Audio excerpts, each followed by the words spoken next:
கோலி talk Kollywood news. விஜயோட new mannerism. Vijaya பொறுத்தவரை கதாபாத்திரங்களுக்காக தன்னோட கெட்டப்ப பெரிய அளவுல மாத்திக்கிறதுல 2 வேடங்கள்ல நடிச்சாலும் அதே குரல்ல ஒரே மாதிரியான கெட்டப்ல தான் நடிச்சிருக்காரு.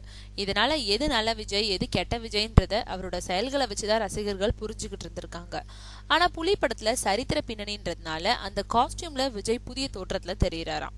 அதோடு அந்த படத்துல சித்திரகுள்ளனா விஜய் நடிச்சிருக்கும் காட்சிகள் அதிக காமெடியாகவும் சுவாரஸ்யமாகவும் படமாக்கப்பட்டிருக்காம்.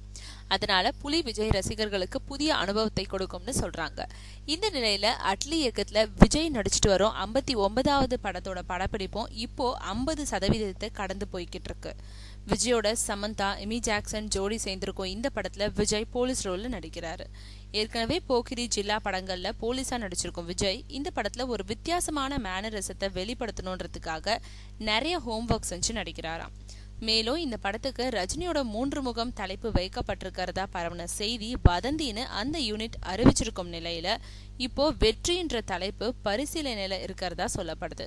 மேலும் இப்போ இந்த படத்துக்கான ஃபர்ஸ்ட் லுக் போஸ்டர் தயாராயிடுச்சுனாலும் புலி ரிலீஸுக்கு பிறகுதான் அதை வெளியிடணும்னு விஜய் சொல்லிட்டதுனால விஜயோட 59வது படத்தோட ஃபர்ஸ்ட் லுக் வெளியிடுறத தற்காலிகமா தள்ளி வச்சிருக்காரு இயக்குனர் அட்லி.